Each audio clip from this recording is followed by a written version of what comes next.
Following is a production of DallasCowboys.com and the Dallas Cowboys Football Club. How about them Cowboys? Yeah, go Cowboys! This is Mick Shots, streaming live on DallasCowboys.com and the official Dallas Cowboys app. It's a new day. It's a new month. And we are still here in Oxnard, California, at the corner of Ventura and Vineyard. This is Mick Shots. Mick has survived the media party from last night. I'm assuming Nate did not attend. I did not attend. And we are hydrated up. We've got waters all around. I got you one. You got your own. We're ready. Yes. I'm not going to be ready to attack the controversies of a new day. Mick Shots. Yes, sir. It's time to take some shots. Yeah, time to take some shots. I have a feeling Mickey's going to take some shots today. Show, him and producer. Well, set me up with my first one. Well, we'll get to that. Okay. We're going to gradually get into it. Okay. First things no practice first. Today. We had two practices the last couple of days. We got another practice tomorrow. We're now into the practice every other day mode of this training camp. There's no practice on Sunday. Get somebody else hurt, just no more practice. Just go home. There you go. That's right. Tyler Smith walked off the field yesterday with a sore knee.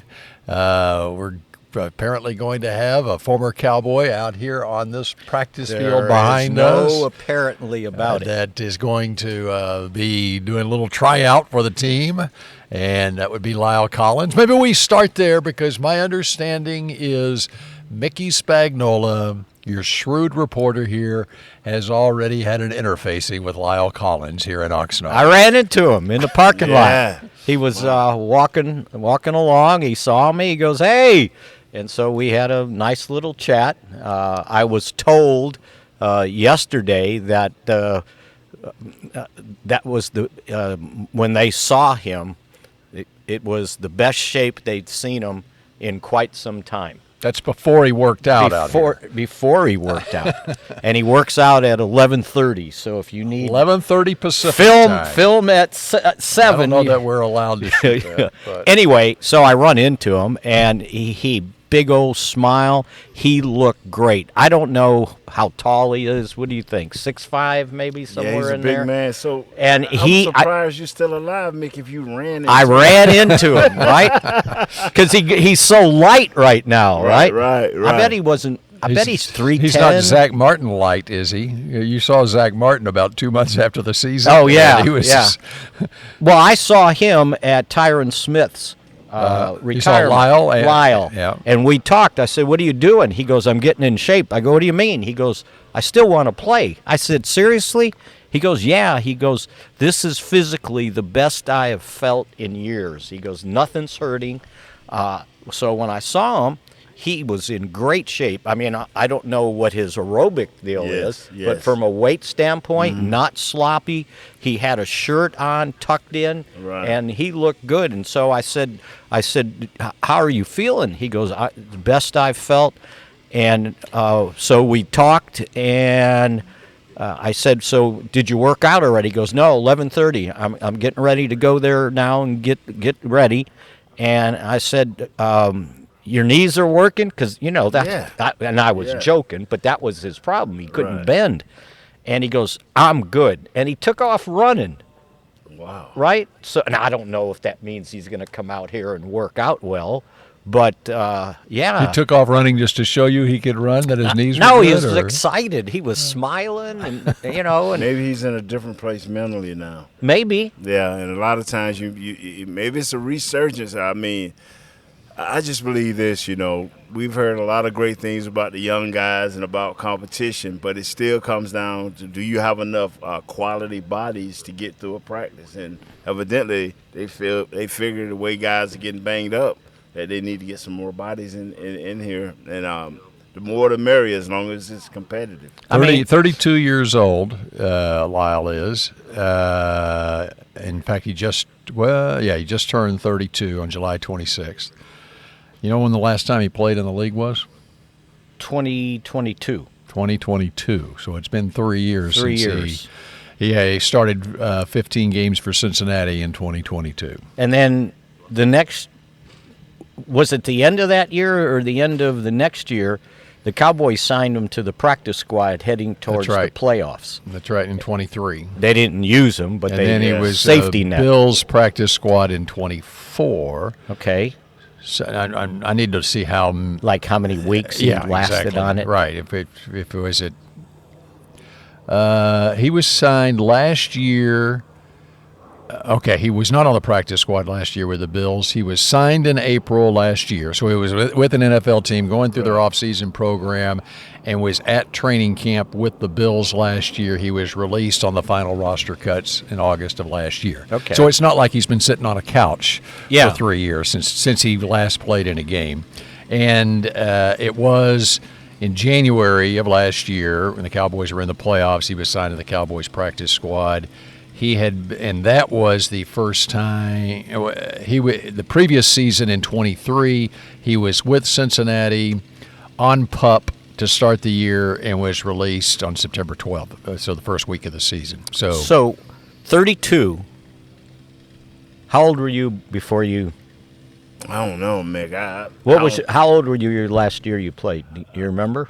Probably 33, 34, something like that. I don't know, Mick, but I tell you like this here, more on Lyle, if he is mentally ready, because I think he spent his last couple of years here with Dallas and went to Cincinnati. He wasn't mentally ready to play football, and you could tell.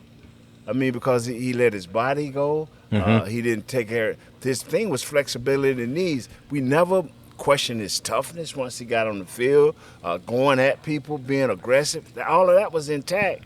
But just for some reason, he couldn't get over that hurdle of being in shape and getting his flexibility back. I mean, if the first thing as an offensive lineman that you don't want to lose is that hip and knee flexibility. And it seemed like he just lost it all at once. And he had some injuries too. Yeah, that's what I'm saying. The injuries and not coming back. The key to any injury is rehab. The key to any injury, physical injury, is rehab. And and the injury he had, if he had just done the proper rehab, he'd have bounced back to 100% or even better. But he didn't. And now, years later, he's figured it out. And maybe we may see a different Lyle out here, in practice. I mean, he's older, but maybe we'll see a different guy. Let me review all of us, including Nate himself, on Nate Newton's career. Right. Okay? Because this has come up a couple of times. I asked him the other day, how old were you when the Cowboys? So I went ahead and since you asked it again, Mickey, let's get some get math it clear here. Yes. Nate Newton, in 1986, you were 25 years old, and you appeared in 11 games for the Cowboys. Yes, sir. You became a starter in 1987. I was special team supreme, baby. 1987, a starter at age 26, 11 starts. Mm-hmm. And then you became a 15 and 16 game starter for the next 13 years with the Dallas Cowboys. We're talking from 1987, 12 years, 1987 through 1998. For real? I played that long? Come on. Unless Pro Football Reference has it wrong. No, he says right now. So you were age 37. You just answered Mickey's question that you were 33 when you were done, whatever. You were 37 your last year with the Cowboys. You started 16 games in 1998, and then you were 38 when you were with Carolina. So to bring it back to the Lyle Collins discussion, Nate, in his last year in the NFL, with Carolina, just 7 games, 38 years old. Lyle Collins just turned 32. So it is very possible that Lyle Collins could come out here and be physically healthy. Mick, Bill, every time you guys have put that question to me, I always say, I don't know. I tell people, man, how long did you play in the NFL? I said, well, maybe 10, 11 years. I don't know. It don't matter. You know what? I do know this. I got 3 Super Bowls. I do know I played with Troy Aikman, Charles Haley, Michael Irvin, Deion Sanders, Tony Tober.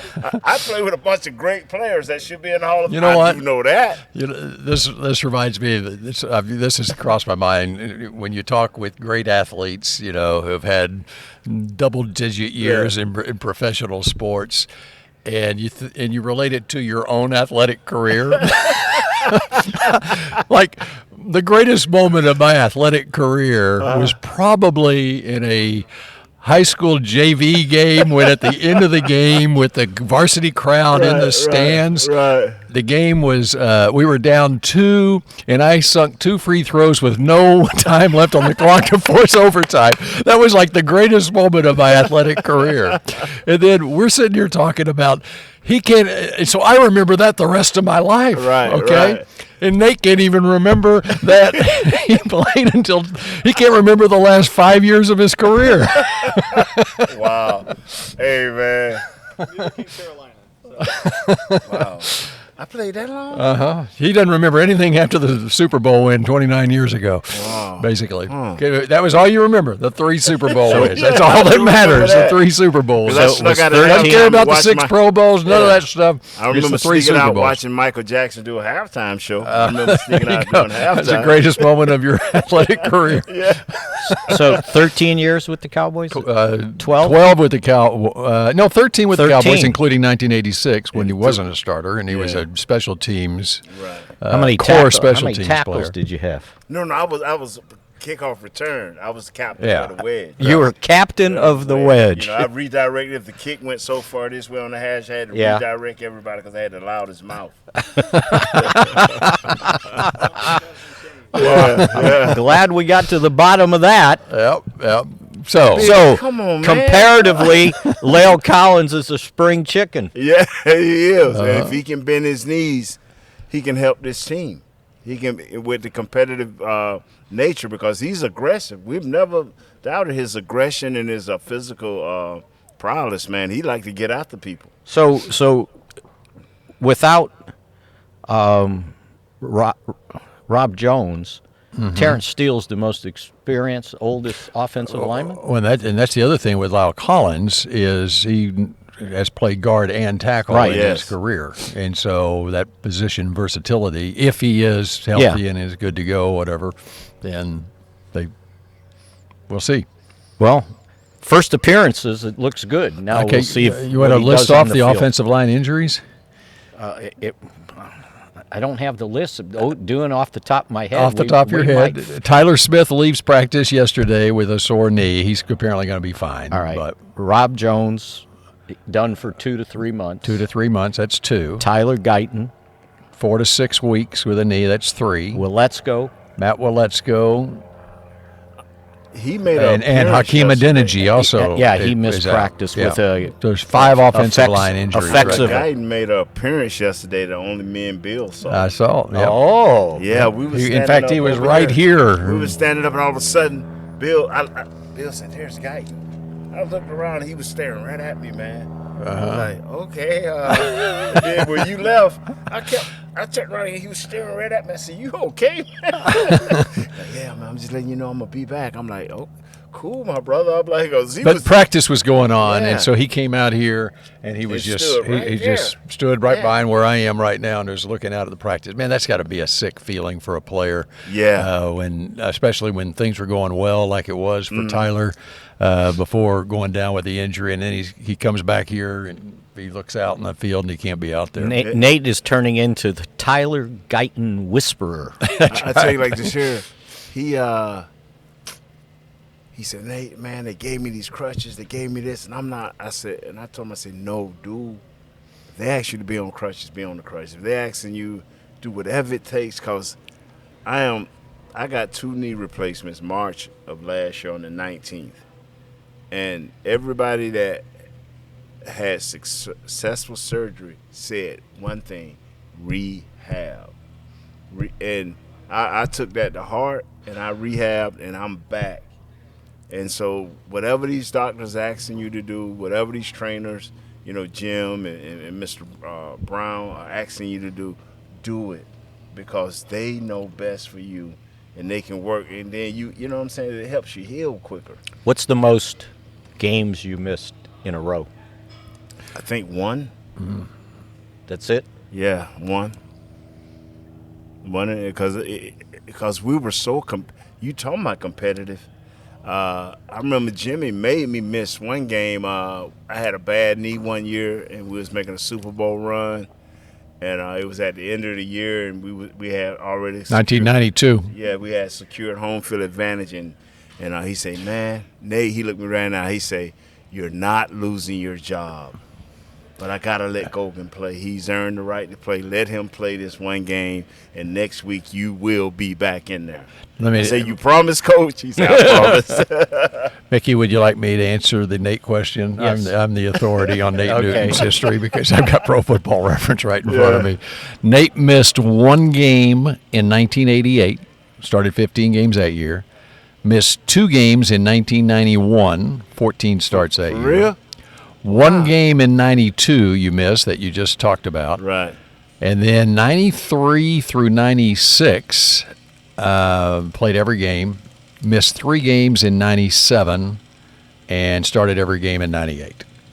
198 games in his career, 180 starts. So take out the 11 when he wasn't a starter. Yeah. And so through a 12-year starting career, he missed 7 games. Didn't know we were sitting next to an Iron Man. Yeah, brother. I had enough fat to last, baby. I had enough fat to last. But let's my put it man. in context. This is the guy that every year came in and he had to lose weight to get in shape to play, and then he plays the entire season almost every year. That's amazing. Hey, you know what? I had a great agent, man. I just got off the phone with Jim Nieder was his name, man, and he found a guy named Mike Spots, who I thought was a great off-season trainer. I was one of the first guys to start the off-season training, not at the facilities, which was a bad thing because players need to be here. But why?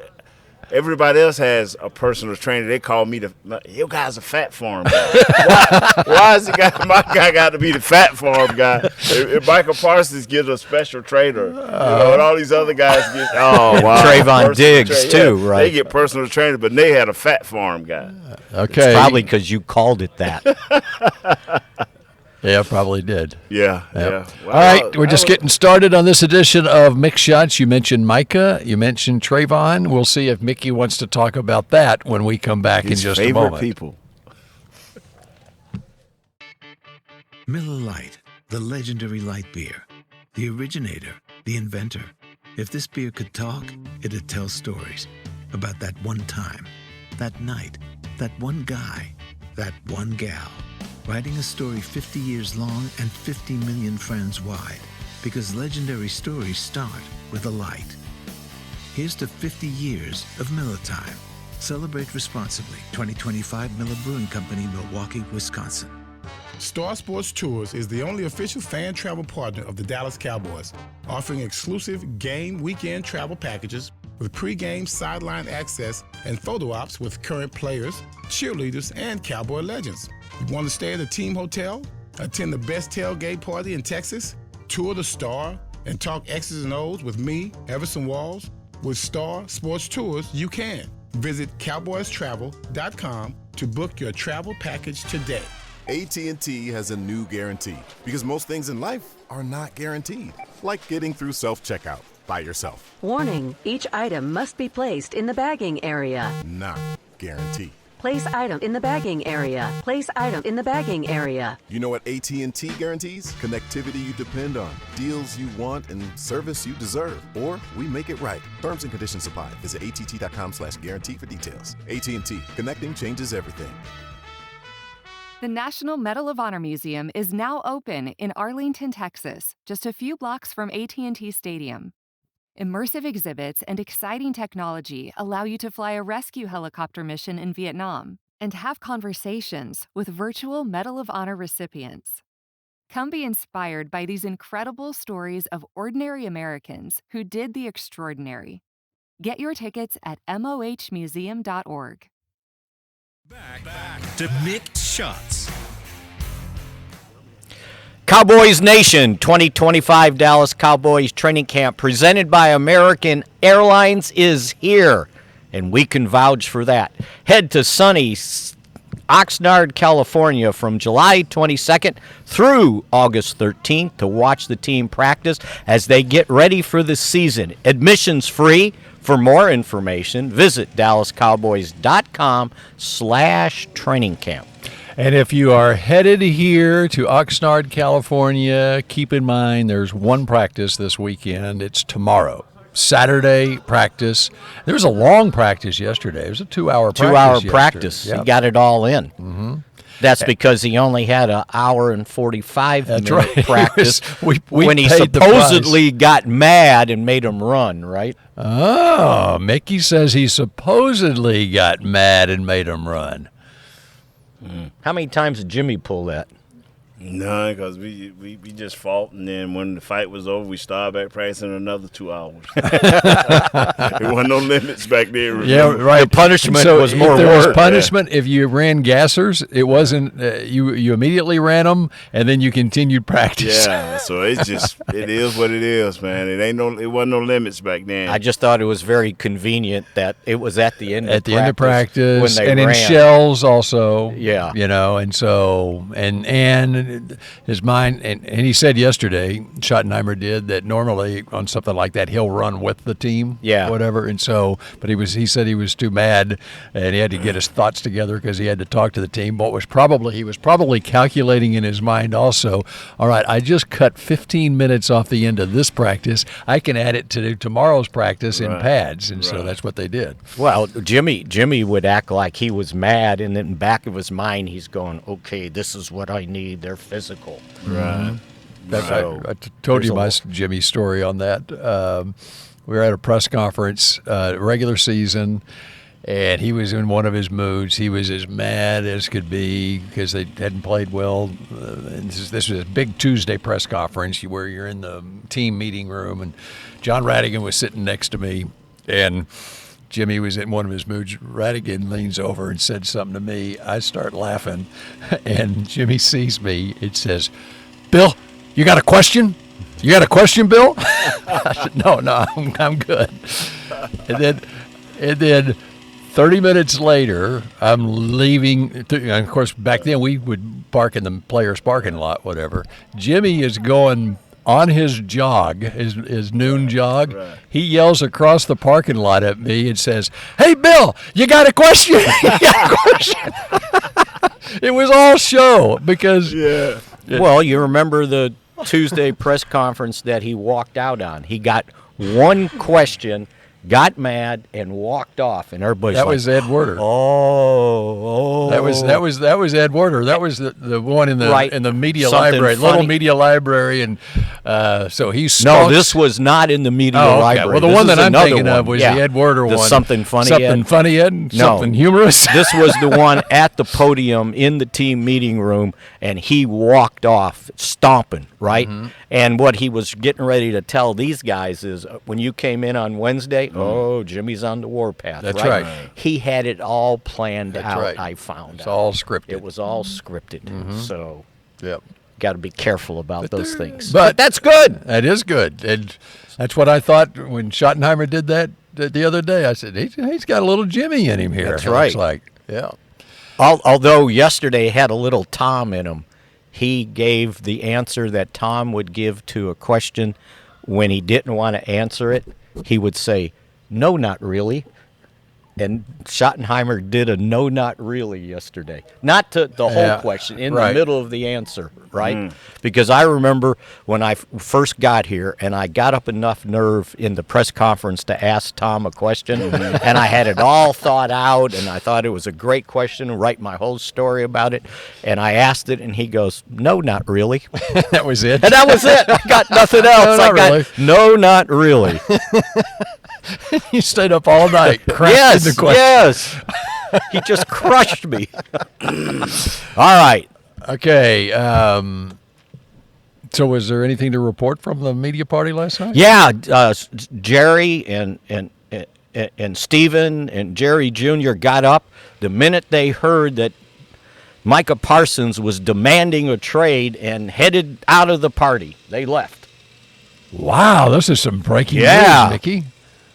Stay my beating heart. Are you kidding me? He's demanding a trade? So they didn't. No. Oh, okay. The party continued. Did they stay there? They stayed. Okay. All right. Golly. Okay, I think this Mickey, is such. I think Mickey wants to talk There's about Micah. There's a script here to these things, right, Nate? How many headlines are out there today? Somebody's demanding a trade. Terry McLaurin, Washington right? is. The guy in Cincinnati was demanding Trey a trade. Hendrickson. So there's a script. This is what the It's August agents 1st. do. Yeah, August 1st. We are less than 5 weeks away now from the season opener, which means we're still 5 weeks away from the season opener. So you have a holdout, then you have a hold in, and nothing's budging, and then you're going to demand a trade. And you should have seen the headlines online on all these other sites. Bombshell. Micah Parsons Breaking news. done with the Cowboys. Seriously? So the agent calls a reporter and says, hey, do me a favor. We're going to ask for a trade. Or Micah says it there.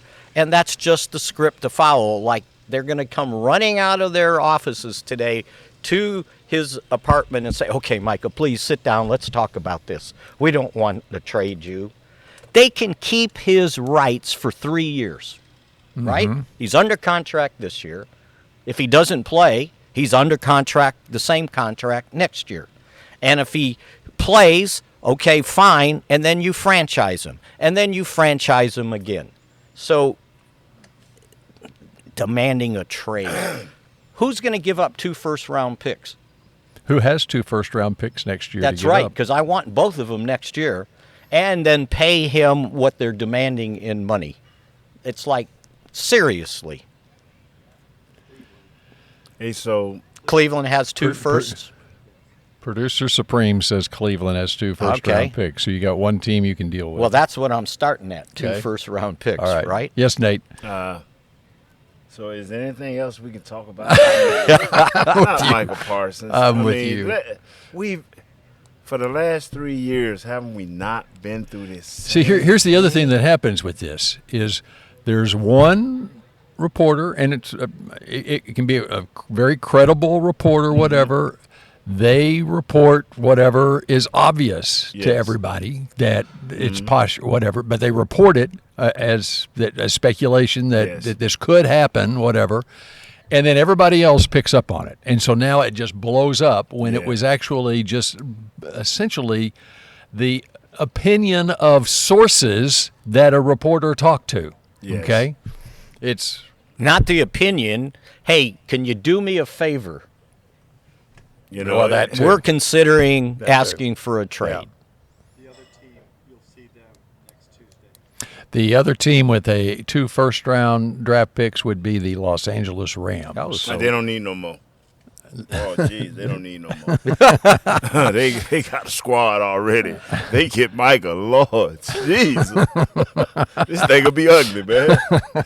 and they've got cap problems, by the way.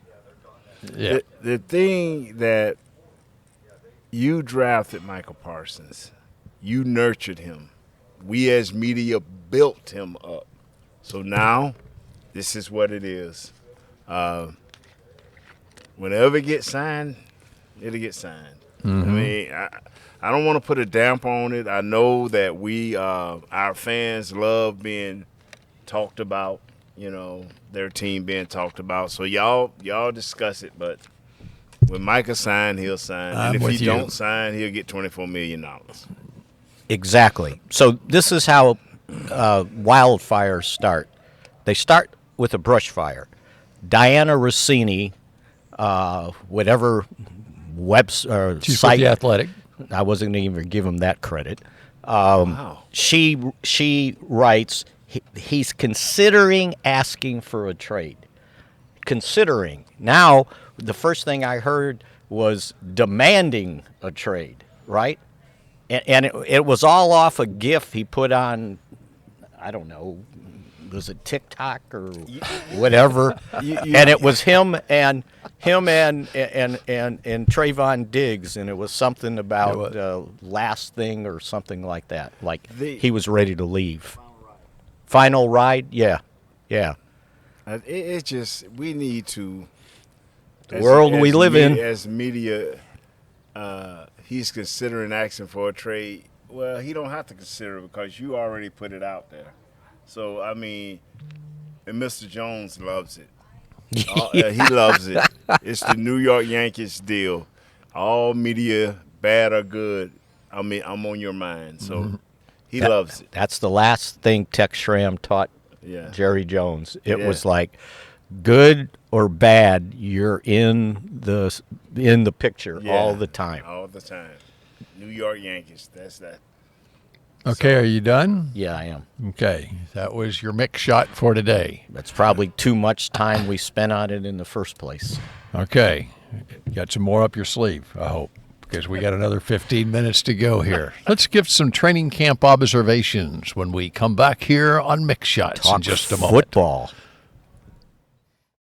Star Sports Tours is the only official fan travel partner of the Dallas Cowboys, offering exclusive game weekend travel packages with pre-game sideline access and photo ops with current players, cheerleaders, and Cowboy legends. You want to stay at a team hotel, attend the best tailgate party in Texas, tour the Star, and talk X's and O's with me, Everson Walls?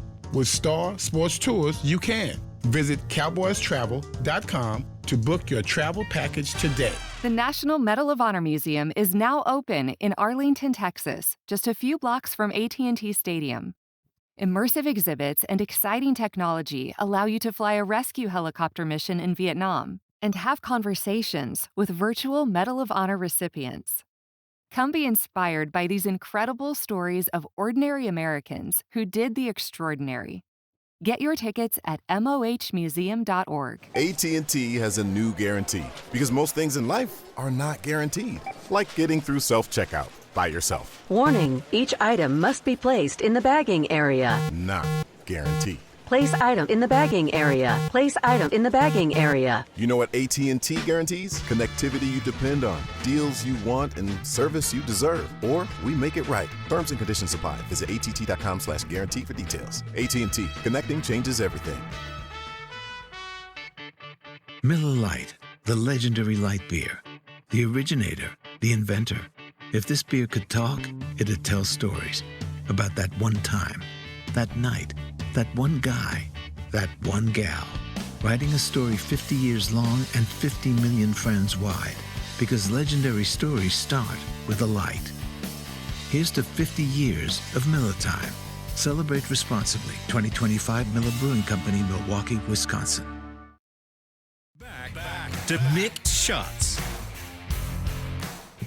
Cowboys Nation, the 2025 Dallas Cowboys schedule is officially here and limited tickets are available now. Get ready to bring the noise as you watch your Cowboys live at AT&T Stadium when they host NFC East rivals Eagles, Giants, and Commanders, plus the Packers, Chiefs, Chargers, Vikings, and Cardinals. Visit DallasCowboys.com/tickets or SeatGeek.com, the official primary ticketing partner of the Dallas Cowboys. All right, we got about 12 minutes left. Let's get into training camp observations. Let's start with Nate. And Nate, I want your take on what you're seeing out of 71 young Nate Thomas, who's lining up with the first team offense at left tackle. He's looking okay for the most part. He's getting his assignments.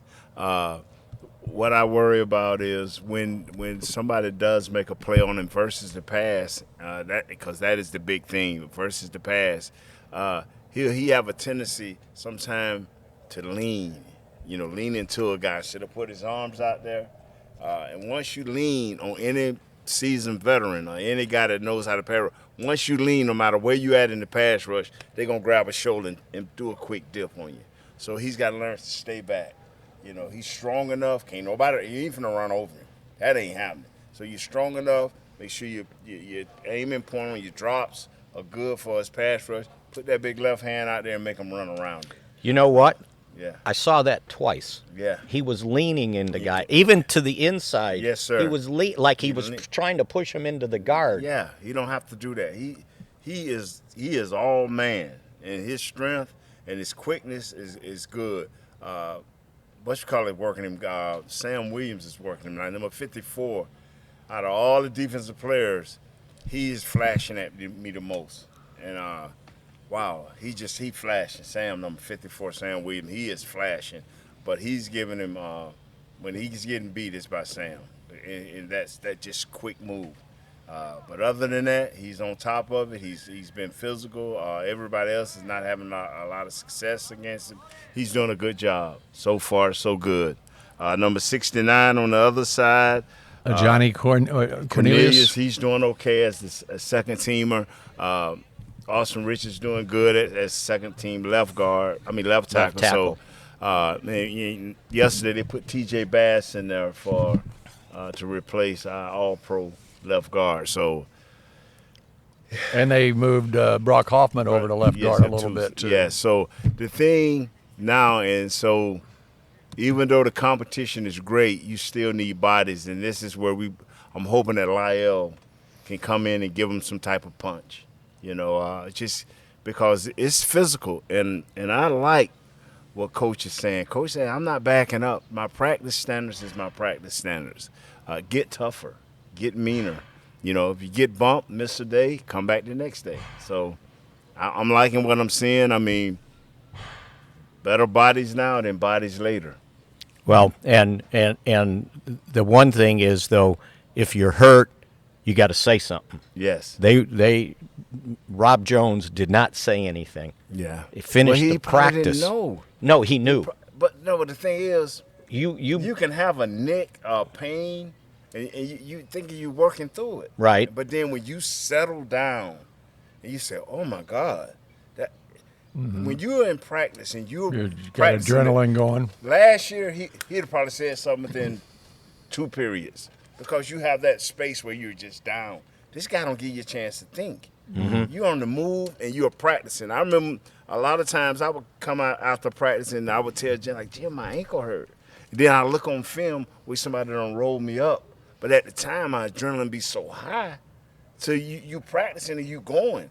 So he was going. He felt the pain. Yeah, I know. But once he calmed down, he like, something ain't right. And he finally said something. Yeah, and then something ain't right. When you find out the bone that's broken in your neck is your vertebrae, which protects your spinal cord, that's serious stuff. Well, see, that's what I'm trying to say. Like, when we thought that Guyton had blew his knee. Yeah.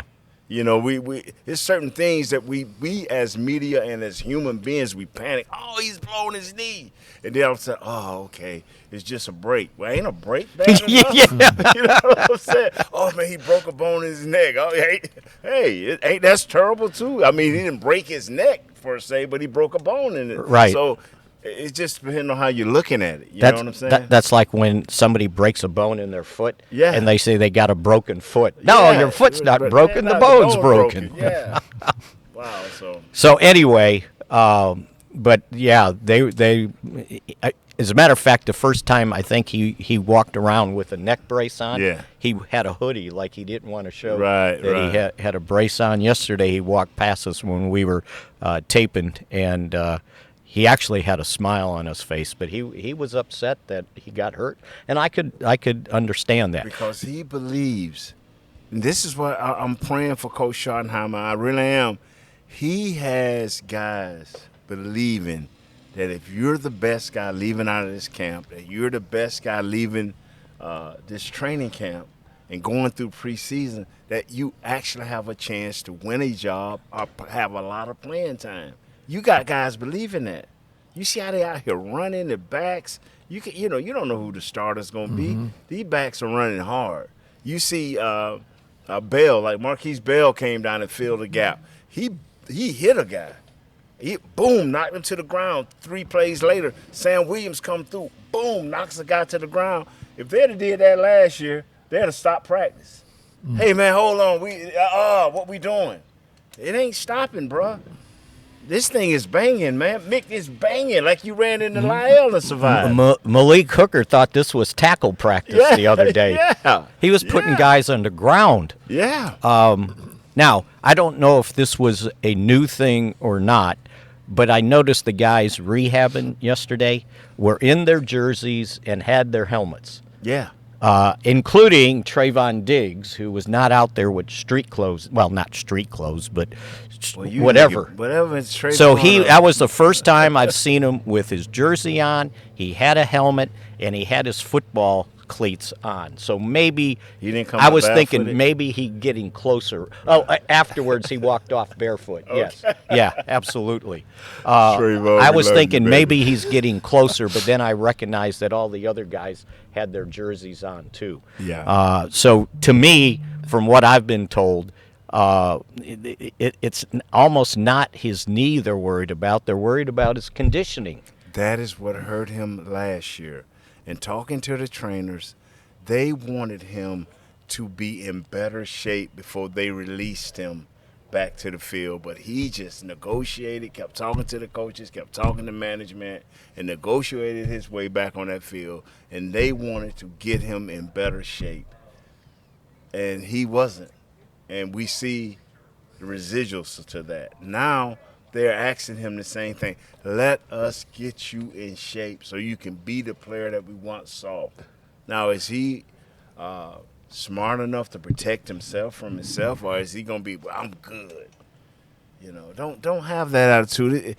Coach Schottenheim is trying to teach these guys, is trying to get them to understand this is not only about you now. Right. This is about being the best player you can be within the team concept. So some of that's going on with Savon Revel also coming back from the ACL. Yes. Talking to him, and from what I've been told, is the repaired knee's coming along fine. Right. What he's having problems with is when they reconstruct your ACL, they take part of your patella tendon from your good knee, and they use that as the repair for the other knee. Yes. And he said that he was starting to get some ache over there, like he's got to work on that. So while this knee's getting better, this one he doesn't have confidence in, and so that's what's holding him up. Because he tore his ACL after the third game last year in the college season. So that would have been the end of September, probably somewhere in September. So he's almost 11 months out. Rehabbing, but I asked him. I said, "When do you think you'll be ready? Have they given you an idea?" He goes, "I'll be ready when Britt tells me I'm ready." Thank you. And so he it. got and again, remember, they didn't get him into their rehab program until May, right? Yeah, It was after the draft. Yes. So they haven't had him that long. And if we go back to Diggs, this was the first week they worked with him on a full-time basis. And I know players hear what we say and stuff like that. And like I tell people like this right here, I can be critical of a player, but I'm giving you from a ex-player, a former player perspective on what is expected as an elite player. Diggs at one point was considered an elite player, and I'm not saying he's not one now, but you haven't seen it lately. So to get back to that elite status, you take them extra steps. You have to have some type of relationship with the training staff, because they are the ones that's talking to Mr. Jones, talking to Will McClay, saying this is where we think he's at, and let's go with what we think to protect this kid, to get him in shape, and now you can be the best you can be. So same with Parsons coming back. Same with this young man you just talked about, Mick. Trust in these guys, because their job is to protect you from the team and from yourself. They're gonna say no, he's not ready. They're gonna help you. They're not gonna turn on you, because their reputation's at stake. They're invested in you. Yeah, their reputation's at stake. So trust in these guys and believe that they're gonna get you right if you allow them.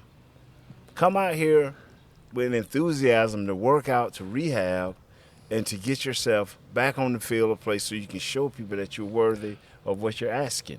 Give me one player off the radar player, someone that maybe a non-starter who has caught your eye? The Cowboys. I can start if you want. If you want, I to think got about one. it. I Okay. already got one. The Cowboys were working Blue yesterday. Jaden Blue. Miles Sanders did not practice, and he got the second team rep. He was the first one up, second team reps. And I'm telling you, this kid has got something. There wasn't big holes, Nate, but he was like slithering through, and because of his speed and acceleration, when he hits that hole, and I'm talking between the tackles, I'm not talking going outside, I'm talking between the tackles, this guy looks like he's shot out of a cannon. And I'm telling you, they're looking at this. They're looking at him and Kevontae Turpin on the field at the same time with the two wide receivers.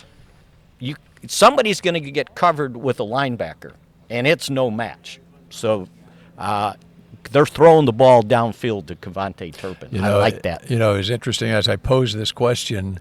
Brian Schottenheimer at the end of the press conference yesterday was asked basically the same question, a list of players who've caught his eye, so he ran down a list of players who've had good camps, whatever. Right. I guarantee you, like Jimmy, as he looked at his roster and was going down the players, there are players that he skipped. Right. Who did not publicly want to say that this guy's having a good camp for strategic reasons when you come down to a roster decisions at the end where you don't want another team to pick up on a guy. I got another one, but I'm going to let Nate go. Number 46, tight end Tyler Neville. This dude is blocking folks.